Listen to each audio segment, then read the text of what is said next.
ကျွန်တော်တို့ဒီနေ့ညမနေ့မနေ့ကံမဲ့ဘီဘာအိုနဲ့စူပါကက်ဆီမီဖိုင်နယ်ပွဲအနိုင်လို့တွက်လိုက်ပြီးဖိုင်နယ်မှာတရက်ကြိုဆောင်နေမယ်မက်ဒရစ်ရက်ကော့ကအတလက်တီကိုမက်ဒရစ်ပဲလာလာရီယယ်မက်ဒရစ်ပဲလာလာကျွန်တော်တို့ကအဆင်သင့်ပဲမင်္ဂလာခင်ဗျာဘာစီလိုနာအကြောင်းတွေတင်ဆက်ပေးနေလဲဘာကာဖန်ဆီယာမှကြိုဆိုပါတယ်ဒီနေ့ညမြန်မာစံတော်ချိန်မနေ့တနင်္လာခွဲမှာတော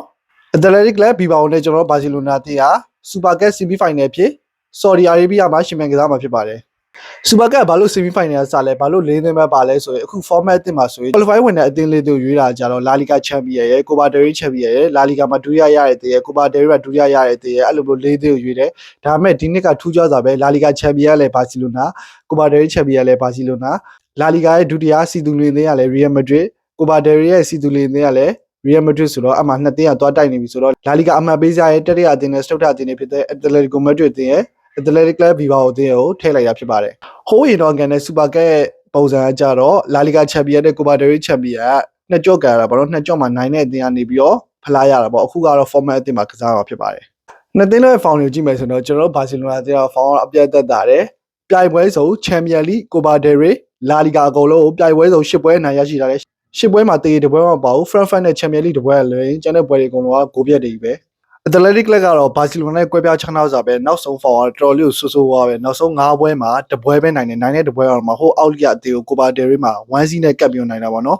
နှစ်ပွဲရှုံးနှစ်ပွဲတည်ပေါ့နော်နှစ်ပွဲရှုံးတဲ့ပွဲကဆက်တာဗီကိုရှုံးတယ်ပြီးတော့အက်စပန်ညော့ရှုံးတယ်အက်စပန်ညော့ကျွန်တော်လောလောလတ်လတ်နိုင်ထားတဲ့အတင်းပြီးတော့အစိုးစောအိုဆာဆူနာပြအစစ်စနစ်ကအတေကိုသူတို့ရဲ့အိမ်ခွေးမှာတရေကြအောင်ကန်နေဆိုတော့အတလက်တီကလပ်ဘီဘာဝဲချီကတော်တော်ဆိုးနေတယ်အားစရာတခုပြောရမယ်ဆိုရင်တော့ချန်ပီယံလိမှာ PSG အတင်းကိုတရေကန်ထားတခုပဲရှိတယ်အပေါ်မှာလည်းဘီဘာဝဲကပွဲတိုင်းနှီးပါကိုရှုံးထားတယ်မနော်နိုင်တဲ့ပွဲရလဲ1စီးလောက်ဆိုတော့ဂိုးကလည်းတိတ်ပြုံမပြတ်ဘူးကျွန်တော်ဘာစီလိုနာအသင်းကတော့ဒီဇင်ဘာပွဲချက်ကလည်းအကောင်းဆုံးကြော်ဖြတ်ပြီးတော့3-4-5-6ကအသင်းတွေကိုလုံးကျွန်တော်တို့အနိုင်ယူထားတယ်ကျွန်တော်ရဲ့စိတ်တက်ကလုံးဝ on fire ဒါပေမဲ့ပြဿနာတစ်ခုတော့ရှိအခုနောက်ပိုင်းပွဲကတော်တော်လေးအထနေတယ်လေကင်းချမ်းမှာဂိုးသွင်းတဲ့ပြဿနာတစ်ခုတော့ရှိတယ်ဘာဖြစ် Rafinha ပြောသလိုမျိုးပဲ80-80မှာသွင်းတဲ့ဂိုးကလည်းဂိုးပဲကျွန်တော်တို့စိတ်ရှိရင်လည်းစောက်ဖို့တော့လိုတယ်နောက်ဆုံးလောလောလတ်လတ်တွေ့ထားတဲ့အချိန်တွေမှာတော့ကျွန်တော်တို့ဘာစီလိုနာအသင်းက 4C ဆိုတဲ့ဂိုးပြတ်နဲ့အနိုင်ရရှိထားတယ် 4C ဂိုးပြတ်တာတော့အတလက်တီဘီဘာကိုအသင်းကတယောက်ထွက်သွားတယ်ပေါ့နော်တယောက်ထွက်သွားတာကကျွန်တော်တို့ 3C နဲ့ပြတ်တဲ့အချိန်မှာတယောက်ထွက်သွားတာဆိုတော့သူတို့တယောက်ထွက်ပြီးတော့မှနောက်ထပ်တစ်လုံးထပ်သွင်းတာ 4C အဲ့ပွဲမှာတော့ပတ်ထရီအောင်မပါဘူးဗျာပတ်ထရီမပါတဲ့ပွဲမှာတော့ 4C နဲ့နိုင်တယ်ဆိုတော့ပတ်ထရီသာပါလိုက်ရင်ဖြင့် sorry ပါကမ်းမယ်ဆီမီဖိုင်နယ်လုံးဝ easy ဖြစ်သွားပြီထပ်ပြီးတော့ကျွန်တော်တို့ပြီးခဲ့တဲ့စူပါကပ်မှာလည်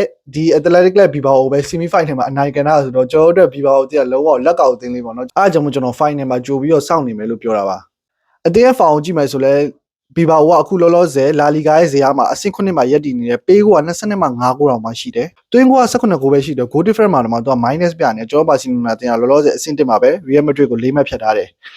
ဒန်အားလူစင်ကိုကြည့်အောင်ဒန်အားလူစင်မှာတော့ကျွန်တော်ဘာစီလိုနာတဲ့ထုံးစံတိုင်းဂါဗီကတော့ ACL ဒန်ရနေခရစ်စတန်စီကလည်း ACL ဒန်ရနေသူတို့နှစ်ယောက်ကလွယ်တခြားကစားသမားတွေအကုန်လုံးကလုံးဝကို stand by ready ပဲတရင်ကောင်းပြောမယ်ဆိုတော့ကျွန်တော်ရဲ့ခေါင်းဆောင်ကြီးအာရူဟိုပြန်လာပါပြီပြီးတော့ဂျာအိုကန်ဆယ်လိုကခေါ်ထားရဆိုပဲစေးမစရတဲ့အတွက်ဒီစူပါကပ်မှာတော့လုံးဝအောင်ပါသေးဘူးချန်ပီယံလိလောက်မှကျွန်တော်မျှော်လင့်လို့ရမယ်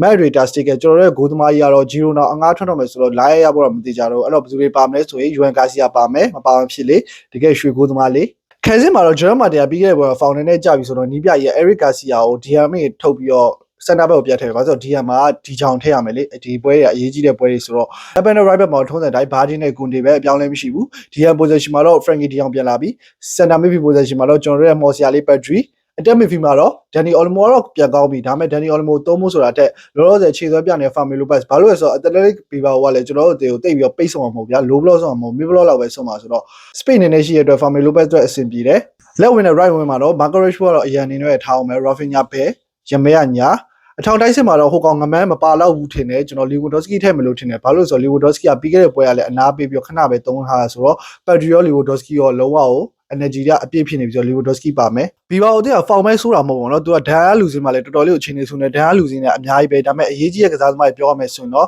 ့ကျွန်တော်တို့ဘာစီလိုနာတင်းနဲ့ပြီးခဲ့တဲ့ပွဲတော့ကန်ခဲ့တဲ့ကစားသမား2ယောက်ပေါ့เนาะစင်တာဘက်ကစားသမားလာပေါ်တီနဲ့လက်ဘက်ကစားသမားဘန်ချီချီ2ယောက်လုံးမပါဘူးပေါ့เนาะဒီ2ယောက်ကတော်တော်လေးအရေးကြီးတယ်အားကြောင့်သူတို့နောက်ပိုင်းပွဲတွေတိတ်ပြီးတော့အချိန်နေမကောင်းတာဂိုးသမားကြီးကတော့စပိန်ဂိုးသမားကြီးဖြစ်တဲ့ဦးနိုင်စီမွန်ပါမယ်စင်တာဘက်အတွင်းမှာတော့လာပေါ်တီမရှိတဲ့အတွက် Vivan Paredes နဲ့အတွင်းမယ်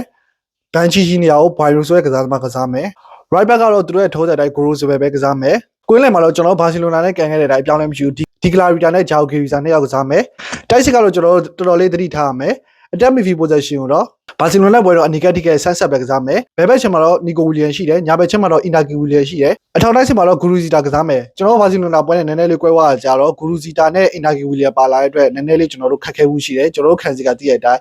highlight အမြဲတော်တော်လေးကိုပေါက်တာဆိုတော့ပြီးတော့နီကိုဝီလီယန်ထင်းရတာက4G နဲ့ပြည့်တဲ့ပွဲမှာတော့မှထင်းရတော်တော်လေးကိုမှခက်တယ်ကျွန်တော်ရဲ့ခံစီကနည်းနည်းလေးကိုမျက်ခုံးလုံးစရာဒါပေမဲ့ကျွန်တော်နိုင်မယ်လို့ထင်တယ်အခုဘီဘာကိုချင်းနေကျွန်တော်ချင်းနေတော်တော်လေးကိုကွာနေတယ်